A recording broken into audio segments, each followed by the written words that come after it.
Hello, everybody. Welcome into Coffee Hour presented by the Penn State Alumni Association. I see that the Zoom is filling up here. Go ahead and drop in the comments where you're zooming in from, your name and Penn State class year, and the city you're zooming in from today. Looking forward to bringing Seth Miller and his story to you in just a couple minutes. We'll get started about 9:03.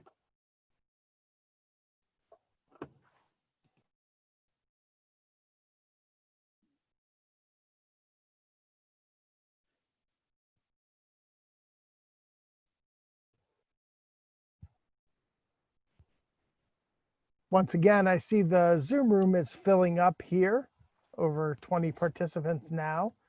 Go ahead and drop in the chat box your name and Penn State class year and where you're zooming in from.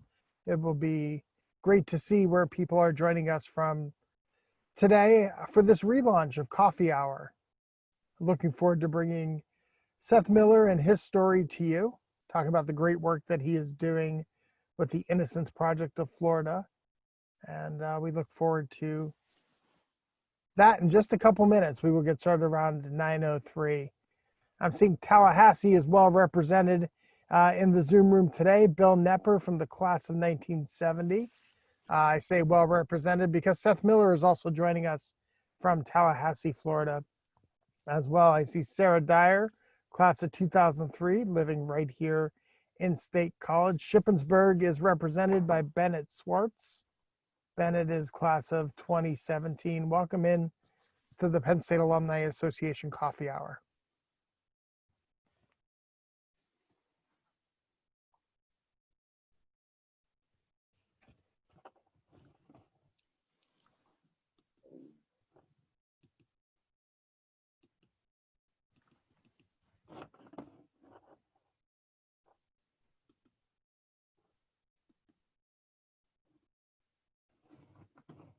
Again, we will get started in just a minute or two. Go ahead and drop in the chat where you're zooming in from and your name and class year.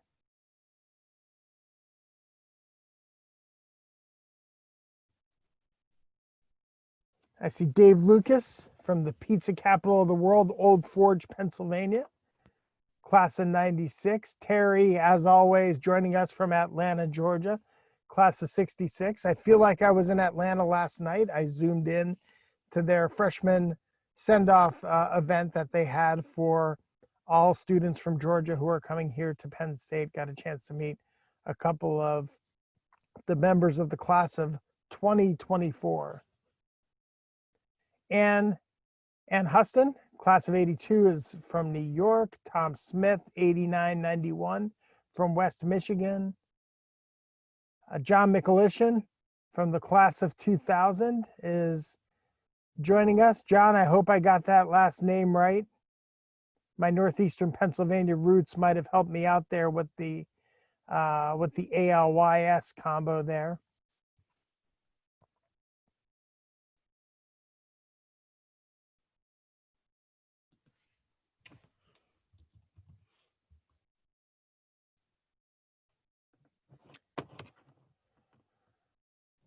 So we are just going to get started in just a minute or two. We are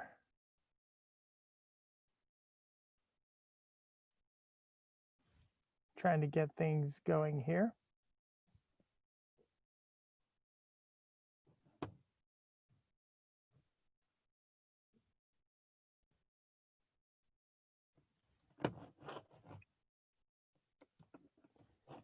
Again, drop in the chat and let us know where you're zooming in from and your Penn State class year.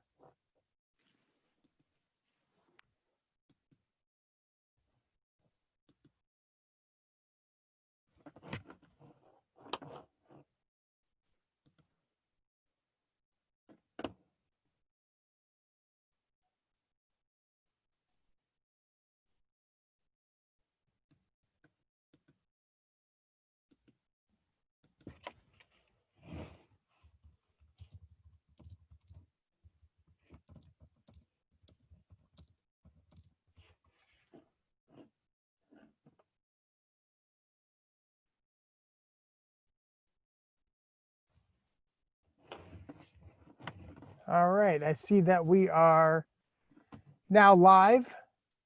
We have a Facebook Live audience now joining us, and we are going to get started here in just a moment. Welcome everybody into Coffee Hour presented by the Penn State Alumni Association.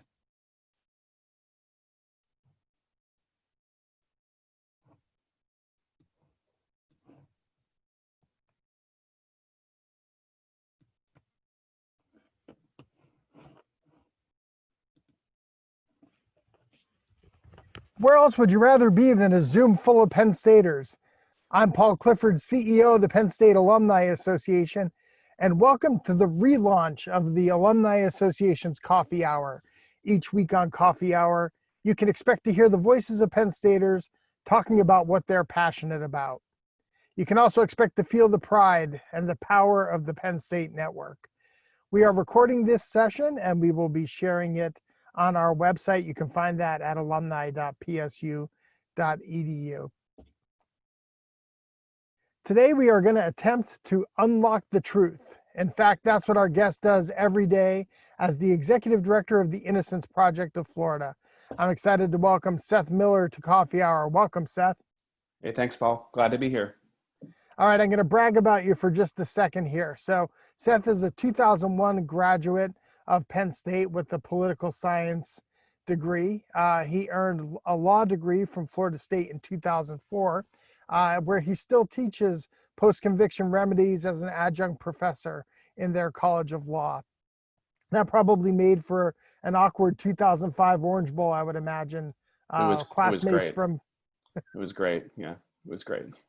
Early in Seth's career, he served as a project attorney with the American Bar Association, working on the death penalty moratorium implementation project, and he was working out of DC at the time. He was also a staff attorney with the First District Court of Appeal in Tallahassee. But for the last 14 years, he has worked for the Innocence Project of Florida, first as a staff attorney, and then for the last 13 plus years as its executive director. So, Seth, for Penn Staters who might not be familiar with the Innocence Project of Florida, talk a little bit about your work there. The Innocence Project of Florida, we're a small nonprofit justice organization based out of Tallahassee, Florida, and we have a fairly simple mission. It's to find innocent people who have been convicted and sent to prison and free them through the use of new evidence of actual innocence, whether it be DNA evidence or other evidence we've uncovered. And in our 17 years of existence, we've freed 23 individuals who have spent just over 495 years in prison. And just this week, on Monday, we achieved the release of our most recent client who had spent 8.5 years in prison. Of course, we couldn't be there with her when she got out, but with the advent of Facebook Live and other technologies, we were able to see it while it was happening when her family went to pick her up, which was a nice consolation. It's amazing. I want to dive a little bit into some of those specifics in just a minute, but you were working on the death penalty project with the ABA. Talk about your decision to return to Florida and work for the Innocence Project.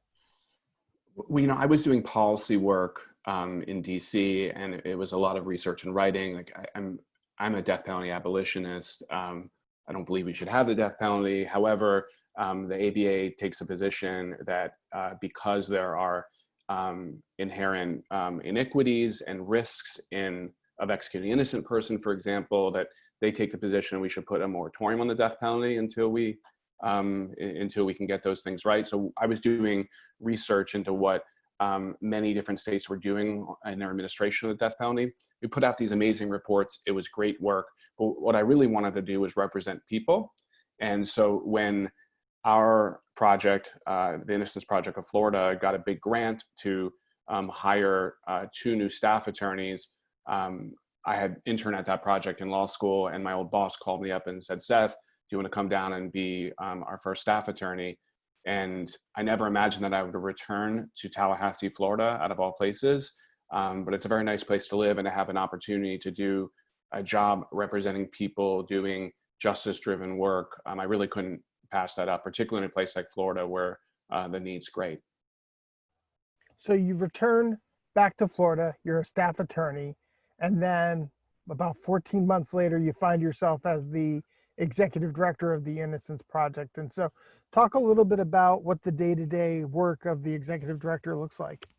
Well, let me just say first that you pointed out that was a quick ascension, and really too quick. I mean, being a 28-year-old kid, being in charge of an organization that is a statewide litigation outfit. I don't think I truly understood at that time how unprepared I was for the job, and so it took me a long time to get my sea legs. But I would say like 60% of my work is representing people, representing them in courts all over the state of Florida, in the post-conviction space to attack their convictions, show that they were wrongful convictions, and achieve a new trial and hopefully their exoneration.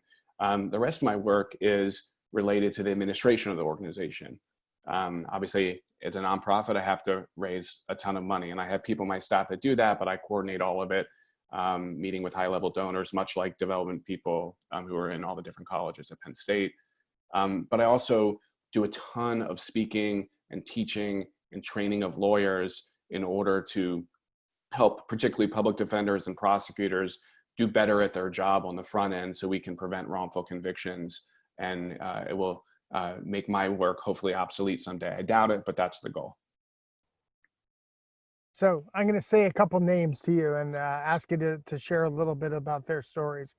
Dean Mckee, Dwight DuBose, and Jules Latemps, three men that served a combined 76 years incarcerated, wrongly convicted. You and your team freed them, all three of them. It just so happens in 2019. Walk us through one of those stories. Like, what were they accused of? How were they wrongly convicted? And how did you go about the process of freeing them? Yeah, let me talk about Dean Mckee, because he's maybe the most interesting one of the three. I mean, Dean was as a kid, as a teenager, was an avowed neo-Nazi, a skinhead, and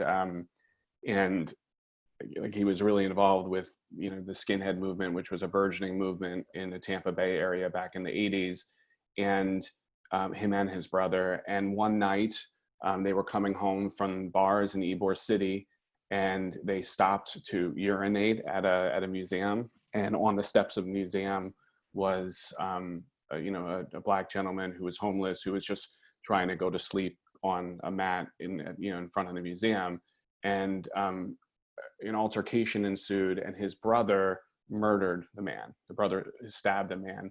His brother ended up framing Dean, his younger brother, for the crime because the brother was over 18, thought he would get the death penalty, and thought that Dean would get off easy. And as it turned out, the brother got off very easy, and Dean got a life sentence as a child, as a teenager, as a minor. And so, which was a strange turn of events. So here I am in 2010, going into court to meet Dean for the first time.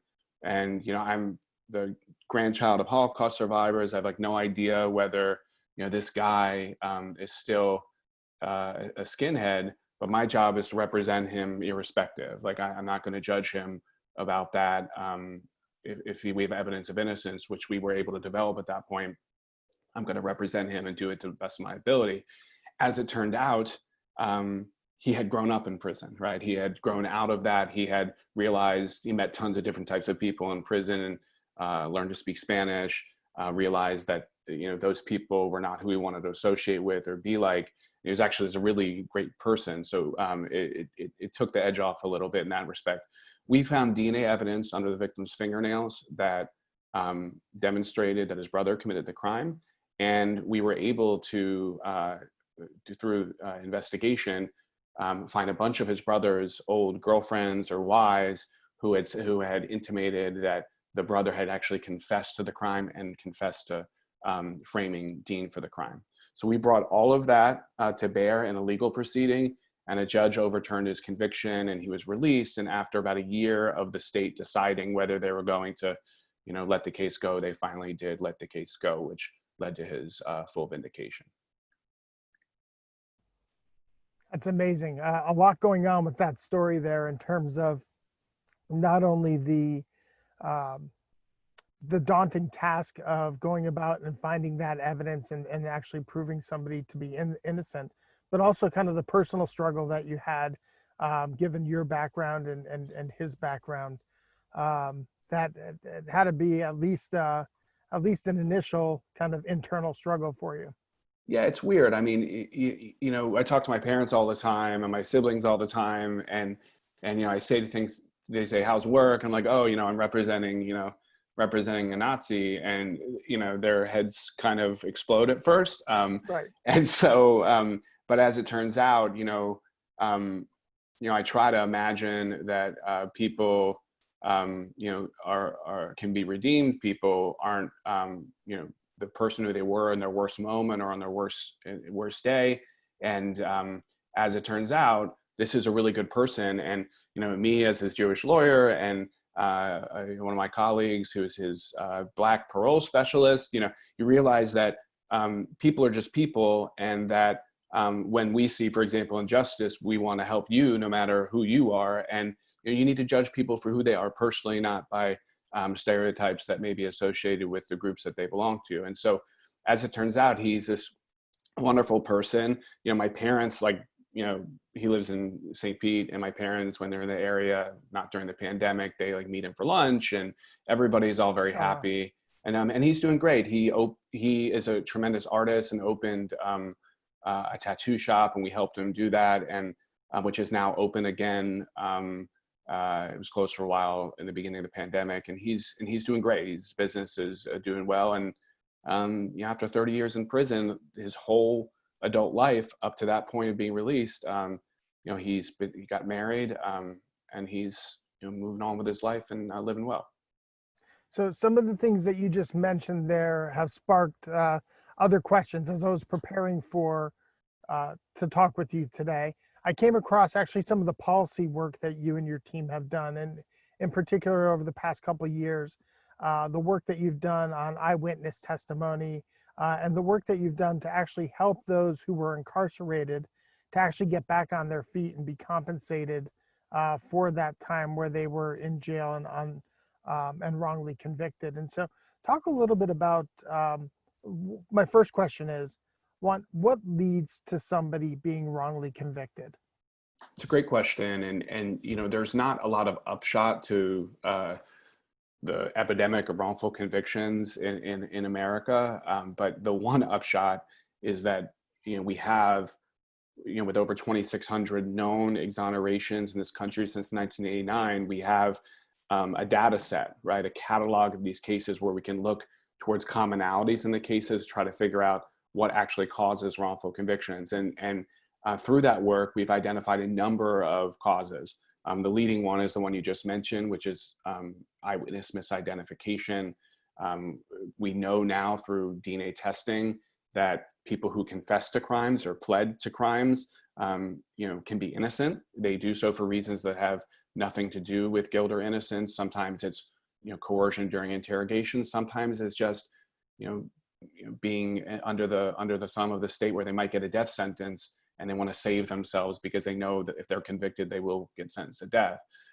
We know that through DNA testing, it's demonstrated that a number of types of forensic methods that were used to connect people to crimes are actually wrong or junk science.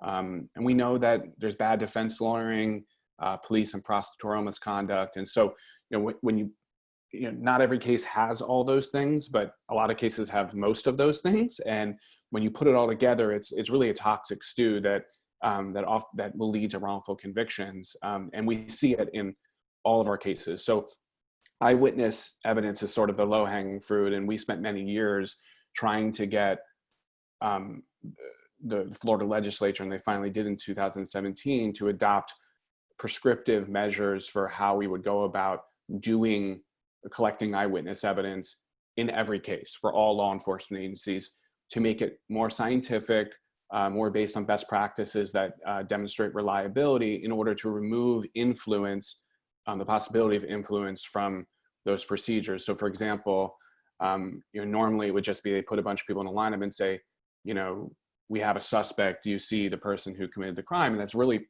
puts a lot of pressure on a person to pick someone because they want to be helpful.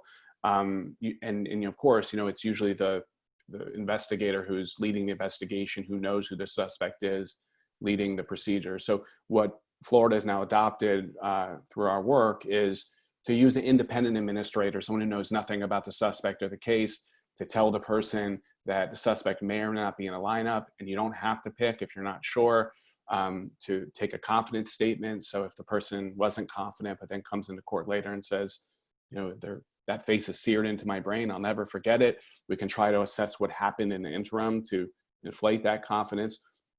All of this is geared towards preventing a misidentification, or if there is a misidentification, trying to ferret it out before someone gets wrongfully convicted. And again, all geared towards preventing wrongful convictions before they happen, because we have this knowledge now. And that's the big thing. It's great to get innocent people out of prison, and those moments are really great for them and their families, but they're really singular moments. And the question for us is, what do we do with this information? How do we leverage it to make sure these things don't happen in the future? And really, that's the long-standing impact, I think, of our work, is making the criminal legal system a more just system. And then you hear stories of people being incarcerated for 30 years and losing 30 years of freedom that was rightfully theirs, right? Talk about the work that you're doing to get them back on their feet. And I don't know that you could ever make up for 30 years lost, but you're doing some work in that space to help people to have a good path forward. That's right. I mean, wrongful incarceration long-term is difficult for anyone. And to then be in prison, for 10 or 20 or 30 or 40 years for a crime you didn't commit, I think exacerbates the trauma of that. And so many of our clients come out, and they come out to different worlds, or a world that's totally different than the one that they left so many years before. So I think about my client, James Bain, who was wrongfully convicted in 1974, and Richard Nixon was, for a short period of time, was still the president when he was wrongfully convicted. And he comes out, and we have a black president, right? And so cell phones, cars look different, everything's electronic. It's all crazy for him. And so we tried for many years, and finally did in 2008, to have the state recognize that wrongful convictions exist, and the state has a responsibility to provide remuneration for that miscarriage of justice.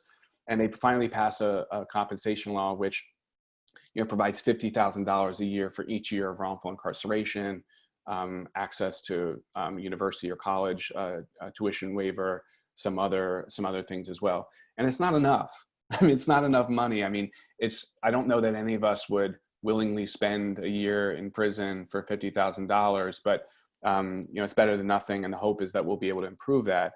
And, money is really important for these individuals, because so many of them come out and they've lost most or all of their adult life. They've never been able to develop, a job or a skill. Most of them don't have Social Security credits because they weren't working, so they can't even collect, the normal retirement benefits that everyday Americans have access to. And so compensation is really important. But we, at our project, we realized pretty early on that we needed to do more in an aftercare area for our clients as we started getting more out. And as a lawyer, I'm not good at that stuff. Right. I'm good at getting people out of prison. I'm not good at attending to the daily needs of, my clients after they've been out. So we hired a social worker and to really spearhead that effort. And we set up an Exoneree support fund, which doesn't, it's not an ATM. It doesn't provide, lots of money to individuals, but provides funding for all sorts of things, like their prescriptions, their co-pays, their bus passes, gas cards, food cards, rent assistance. We've even sent some of our clients to get their trucking licenses or to culinary school, because we thought that it would help them get on their feet. And it's been wildly successful. I mean, all of our clients have healthcare, like health insurance, and right. All of them, have access to doctors, to psychological care. Most all have jobs, stable places to live, and so not all of our colleagues around the country have been able to, put the funding and the effort into doing that, but ours was the first one to do that of innocence organizations in the country, and we're really proud of that effort because it's helped our clients tremendously. This is the Penn State Alumni Association's Coffee Hour. I'm Paul Clifford, and I'm joined today by Seth Miller. He's the executive director of the Innocence Project of Florida. All right, heavy stuff there in the open. Let's shift gears a little bit, and let's talk a little bit about your Penn State story. How did you become a Penn Stater? It's actually not that interesting of a story. I mean, it's like many people, you go to school in Pennsylvania. I applied to a bunch of private schools in cities, in Boston and in Atlanta and in Washington, D.C., in New York. And as it turned out, one of my best friends from growing up was, we got into Penn State really early, like in November, right before Thanksgiving. And we just kind of made the decision together that we wanted to go together and room together. He ended up transferring out after the first year, but that's how I got there. And, going to all these different schools, I liked the bigness of Penn State. It felt just different than a lot of other places. There was, because it was big, there's so many people, there was a type of energy there that didn't exist at some other places that I visited. And so I was thrilled to go there. Big football, I'm a big sports guy. And so, and I knew that it was a top-notch public institution of higher learning. And so it made all the sense to go there. So while you were a student at Penn State, what were you involved in? I was in a fraternity. I was in Pi Lambda Phi fraternity. So obviously, like many people in the Greek community, I was, doing that. I lived in my fraternity house for a while. So that gave me access to, the sort of normal big university activities that people in the Greek system are involved in. Homecoming, Greek Sing, obviously Thon, which I can talk more about because I was super involved with that.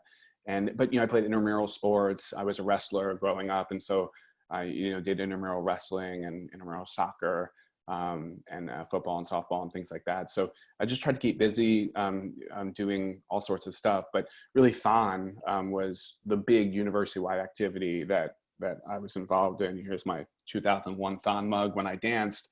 And I was the Thon chair for my fraternity for 3 years because I felt like I was always kind of service oriented, and this was an important thing that the university was doing. And we had a child who was part of our organization who was sick, and we became very close with his family. He ended up passing away a few years after I graduated, but that was really important for me to sort of take part in something bigger in the Penn State community that was service oriented. Seth, a couple of weeks ago, we did a conversation around race and social justice and the inequities that exist all around our country. And you were part of that panel. And you shared a story of an experience that really opened your eyes to racism and inequity that planted a seed for the type of law that you now practice today. Would you mind sharing that story again with those who've zoomed in with us?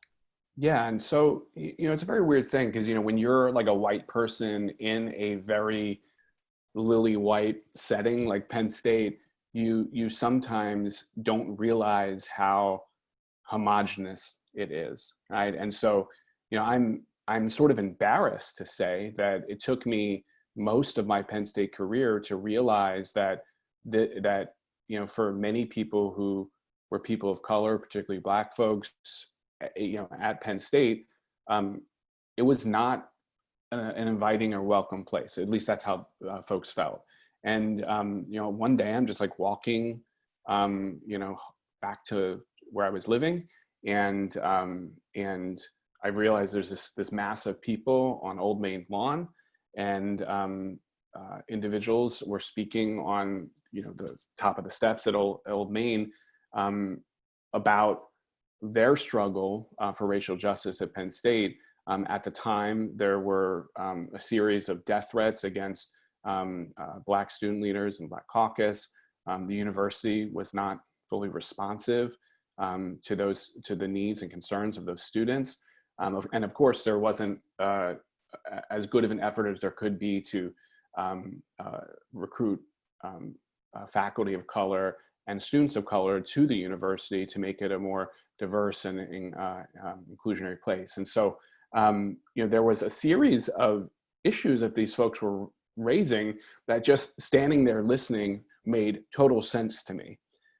And, then I'm standing there and I have my friends kind of roll by, and they say to me, they kind of realize what's going on, and they say, "What are you doing here?" And I'm like, "What do you mean, what am I doing here?" I'm just watching this thing. It makes total sense to me.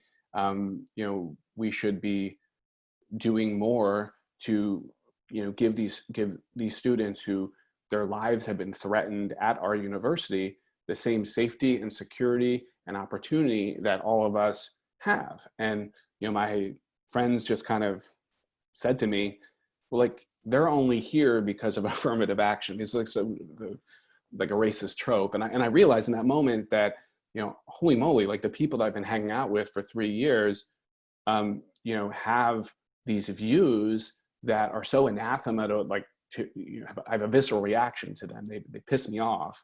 And what have I been doing? And it's only because I was sort of in a homogenous setting where race never presented itself in a meaningful way that I didn't realize it earlier. And it really impacted me, both because I was embarrassed about that, but because I understood that what was going on the stage to me was right. And what was my friends were saying to me was absolutely wrong. And I needed to do something about it. So I kind of, I took part in what was then called The Village, was that social movement to force the university to make some changes. And they made some changes, but some of those problems still exist at Penn State, as they exist everywhere in America. And so that kind of was a formative moment for me to say, look, like, I need to be able to find these iniquities, these injustices in the systems that exist in this country, and particularly the criminal legal system, to try to root those injustices out and do what I can, do my part to fix them. And then, of course, as a person myself, as a leader of an organization, do our part to look inward and make sure that we are, I am, and we are being anti-racist and fighting against anti-Blackness and doing our part to be better brothers and sisters in our community with people who look different than us. And so, again, it was a formative moment that kind of, I don't know what I was going to do or what I was going to be then, but it sent me off in a direction where it felt more of a moral imperative to do that kind of work. And that's, what I've done since I graduated from law school. Yeah. And the work in all of those areas that you now do is really, really tough work. The work of anti-racism, the work of combating anti-Blackness. And there was one that you didn't mention, but that I know that you deal with every day. And that's the work of kind of dismantling institutional racism, right? You work and you see that every day. We hear about the prison industrial complex, right, that we have in the United States. Talk a little bit about maybe those three concepts, but maybe in particular the last one, because I think that's the one that is that we try to wrap our minds around. How do we remove racism that is institutionalized, that is part of institutions and organizations?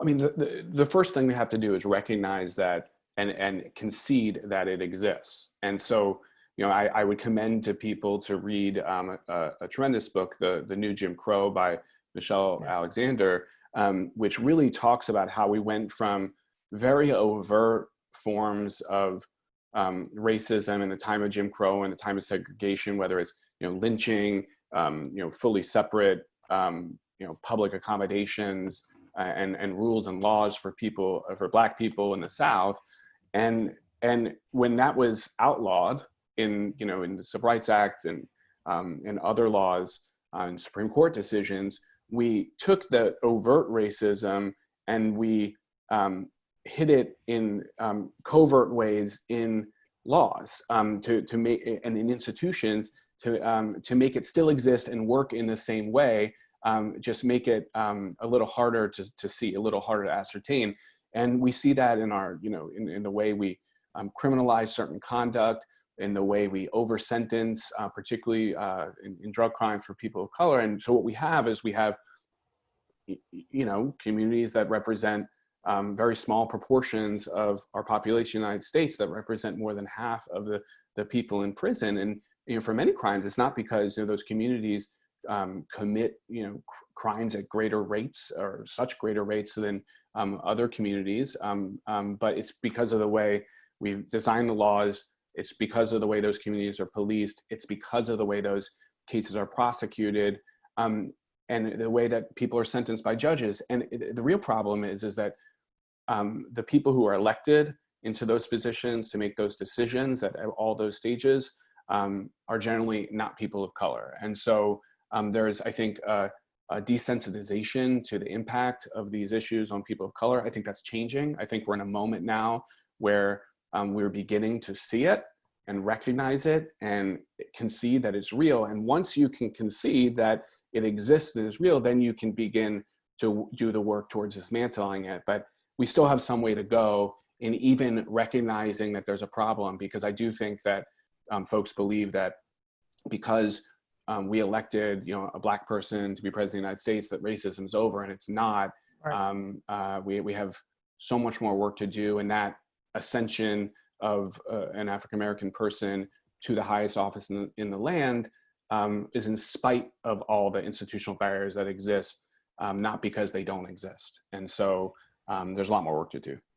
Yeah, it's really interesting. This topic, people try to look at this topic in terms of snapshots in history, right? So they'll look at the moment that we live in now, or they'll look at the civil rights movement back in the 60s and early 70s, or they'll look at the Jim Crow era, but they don't look at it as a continuum, right? Starting in 1619 to today, on how all of those things are actually connected to each other, that tell kind of the broader story that you've just been able to tell there.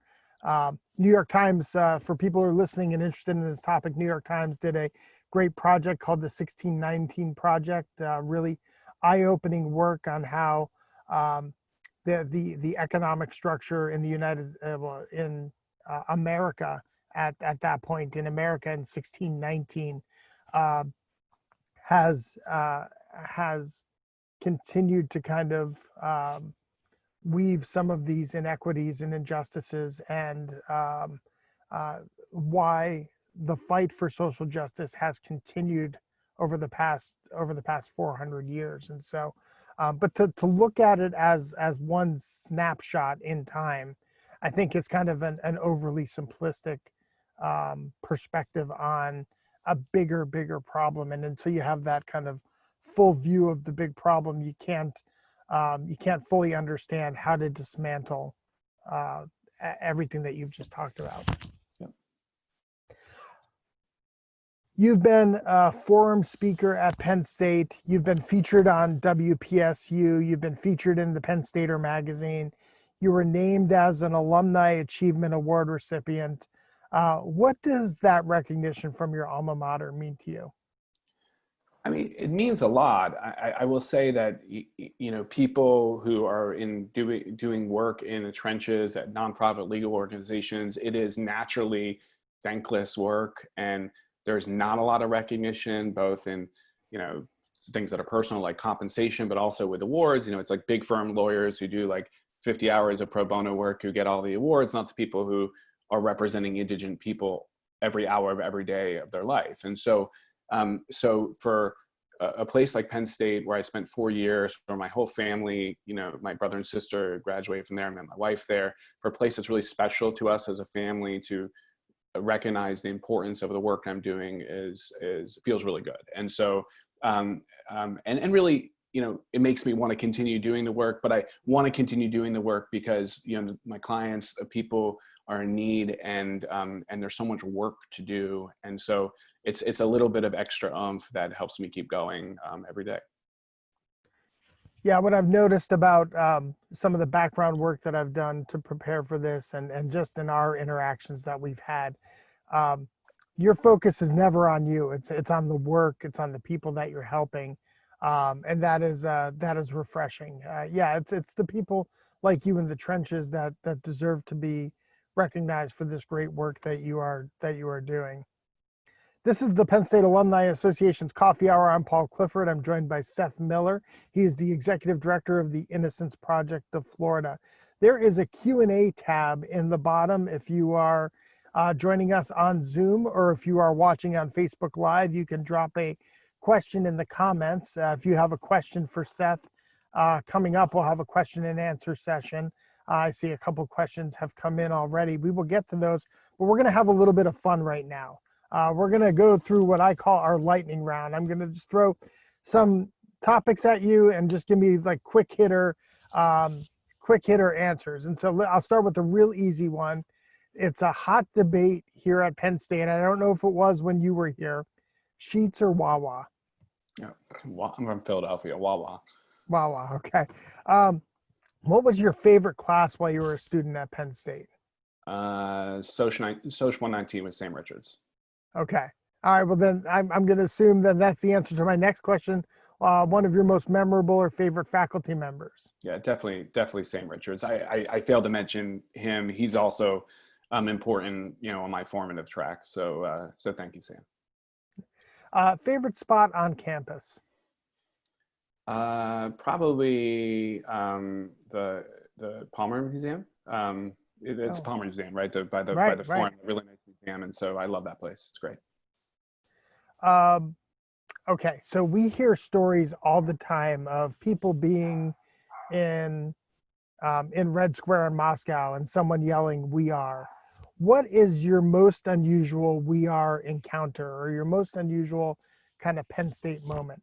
I mean, it's just really the same exact thing. Like I've traveled a lot in foreign countries and have, been in Paris and, been just on some side street and I'm walking by with a Penn State shirt and someone's sitting in a cafe and yells "We are," and my wife and son and I turn around and say Penn State. And so we're everywhere.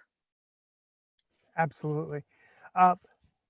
Your favorite pizza place. Now this is in the world, and you might have to describe the pizza to us a little bit too. I mean, it came to pass that after I graduated college, I realized I was lactose intolerant. But while I was at Penn State, I probably went to College Pizza the most, just because it was near where I lived. But I don't know that it was great pizza, but I went there the most. Awesome. I know you mentioned earlier in the program, big Penn State fan, Penn State football fan. Talk about maybe your favorite away football experience. I know everyone has their Beaver Stadium story, but you've gone on the road to follow the Nittany Lions. Talk about your favorite experience doing that. Yeah, a lot. I try to go to lots of different Big Ten cities, and certainly going to like the Ann Arbor and going to the sitting 50-yard line at the Big House was where we killed Michigan, which was a great moment. But probably the best was going with my brother to that the January 2006 Orange Bowl and the triple overtime. It's an 8:00 game at night. There was a lot of fun during the day, and so by the time we were getting into like that third overtime, I was just like, can someone please just win this game already? But I was happy we won. And so, and that was just a tremendous day. And being a Florida State alum too is, it was, I got to go back to Tallahassee and gloat a little bit.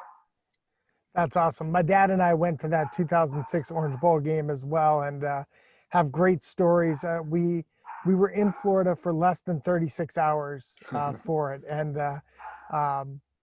probably of the 36 hours, probably 4 hours of sleep, just because of the timing with when that game started and when it ended. If you know anything about the Clifford family, we are early for everything. So we were in the parking lot by 9:30 in the morning for an 8 o'clock kickoff. And we were actually helping the guys at the Dolphin Stadium set the cones up for the rest of the traffic that would come hours later. So no, but that was a fun game, fun experience, but way too late at night. Yeah. If you could have dinner with one Penn Stater, who would it be and why? That's a tough question. Can it be like a coach maybe? Like, I mean, I definitely, I'd love to have dinner with Coach Franklin, the current coach now. I mean, I think, I realize he's not a Penn Stater, but he just has an infectious personality. I think that he is someone who has a lot of interesting experience outside of football, and has a lot of, I think, interesting thoughts about the world that probably align with mine. And I would love to meet him and just talk with him and get to know him a little bit, because he seems like a great guy. Absolutely. Okay. I don't want to assume this because you mentioned a lot of sports that you played while at Penn State in intramurals. Your favorite Penn State sport? Probably football, but I gotta tell you, I love Penn State wrestling, and obviously more now in the age of Cael Sanderson. And so my brother has season tickets to a bunch of sports, but particularly wrestling. And so when I'm in town during wrestling season, if there's a match, he always tries to bring me, and it's just really great to watch high caliber athletes do their thing and represent the university. So definitely wrestling. Absolutely. Yeah. Wrestling's up there. I grew up in a wrestling family, and it is, it's almost like an art the way Penn State has done it the past 10 years. And so it's a lot of fun to watch. All right. Final quick hitter question. And now that I realize that lactose intolerance might be an issue, this might be a problematic question as well, but your favorite Creamery ice cream flavor? I mean, I used to eat like peachy paterno. I'm a big cookies and cream fan, but I got to say that every time I'm at Penn State, go to the Creamery with my son, and I just watch him eat the ice cream, and I get a cup of coffee, and I just jealous. But I know it's better for me. So but definitely when I was in school, I would eat like cookies and cream, peachy paterno. Excellent. Couple questions have come in. Want to throw them at you. Can you talk a little bit about the making of and your involvement in the Innocence Files on Netflix? Sure. The Innocence Files it's on Netflix still right now. It came out, I think, in April, so right at the beginning of the pandemic, and it over 10 episodes covers, I think, 5 cases. None of them were my cases. I got to pitch a few of my cases, but they chose great cases of some of my colleagues around the country.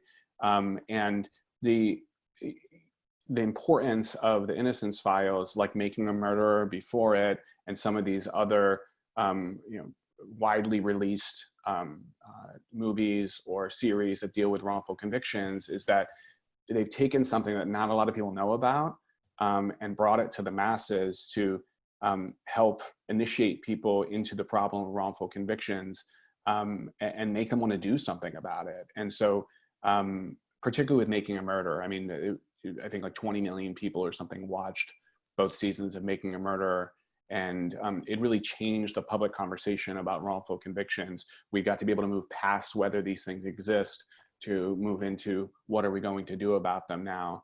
And so I think it's been a real boon to our movement. And we're working with Netflix now on something, related to one of our cases. And we're always looking for those opportunities to raise awareness about these issues and help sensitize people to them. I caught the numbers, but I want to make sure I got them right. I think you mentioned nationwide 120 convictions overturned. No. Nationwide, there's been over 2,600 exonerations since 1989. That's just, they only started counting them back to 1989. And those are only the ones we know about. I mean, it's not a full data set. In Florida, we've had over, I think 29 now or 30 death row exonerations in Florida. Oh, wow. My project has, through our work, including the woman who we were able to get released this week, I've gotten 23 individuals out in the time that we've been in existence. So there's a lot of different numbers and a lot of work, and it all feels big, but every one of these cases is very important to those individuals and their families. And every time we get someone out, it propels us to the next 2 or 3 or 4 cases that we're able to do. You mentioned the woman that got out just this week, still fresh on your mind, obviously. Can you share a little bit about that, about her story? Yeah, so her name is Stephanie Spurgeon, Hers is sort of really interesting because so many of my clients, the issue is they were charged with a crime. The crime happened. The question is, whether they are the ones who did the crime. In her case is a child collapsed and died and had a series of medical things going on in her head, in her brain, that made the doctors say that this could only have been caused by abuse, even though the child had no, not even a scratch on her body, and she had some indications of an underlying diabetic situation that could have caused those symptoms. And so, like, it's one of those instances where we now know through advances in science and medicine that what we might have thought at one time was caused by abuse is actually not, a crime at all. So unlike my case where I'm trying to prove someone was like misidentified for a crime, here I'm trying to prove that nothing actually happened, that this child just died tragically from an underlying medical condition. And we got the conviction overturned last month based on that scientific and medical evidence. And our client was released this week. I mean, she's a mother. She ran an in-home daycare. She's cared for children all her adult life. And so not only did this child die tragically of an underlying medical condition, then she's charged with abuse and taken away from her children and sent to prison. And so it's really a double tragedy. And the case isn't over yet. She's been released, but we'll work towards fully vindicating her in the next coming months. All right, final question. How, with thousands of convictions, right, and presumably many of those convicted thinking they might have been wrongly convicted, how do you go about choosing the cases that you take and pursue? It's like a totally ridiculous process. You're right. We have about 1,000 people who write us every year saying I'm innocent, and we can't help all of them or even most of them. We take on about 15 new cases a year, and so there's a major culling down process to try to get to those cases where we have the best chance of proving innocence. Do we have an ability to find evidence of innocence? Does it already exist? Do we just have to bring it forward? Can we get DNA testing in the case? Are there advancements in science that demonstrate something that was done before was actually junk? Those are the types of issues we're looking at. And then even putting all those factual issues aside, do we have like a procedural a way to get into court to do something about it? Or the court's going to say, you're out of time. You waited too long or something like that. And so there's a lot of considerations, but the upshot is that we have a process that culls down to the case of the highest probability of success. So when we bring a case, we're getting relief for our clients, 40% of the time or more, which is tremendous. And so, it's a tough process. You got to say no to a lot of people, and that's hard on my staff. But it's important for us to marshal our resources in a way that give us the best chance to succeed for our clients. Absolutely. Well, Seth, hey, we want to thank you for joining us this morning on Coffee Hour, for allowing us to share your story. When we share the stories of Penn Staters who are doing great things professionally and in their communities, it swells that fame of dear old state and brings recognition to our institution, and you are certainly doing that. So thank you for allowing us to share your story this morning. Thanks, Paul. It's been a pleasure to be here with you. Absolutely. And we want to thank everybody who has Zoomed in with us. We appreciate you taking time out of your schedules to join us on Coffee Hour. Are you a member of the Penn State Alumni Association? If yes, thank you for your support. We are powered by pride, and your support definitely fuels that pride. If you're not, what are you waiting for? Become a member of the world's largest alumni association today. Visit our website at alumni.psu.edu. Join us next Wednesday when our guest will be a star of the TED stage, business consultant and alumni council member Susan Robinson. Thanks for joining us. Thanks for all you do for the university, for the glory, and for the future. We are Penn State.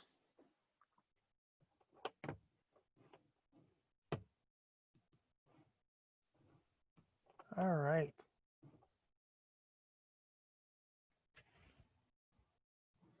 Just waiting to see if we will stop recording here. Okay, I think we're not streaming any longer. We are still recording. People still in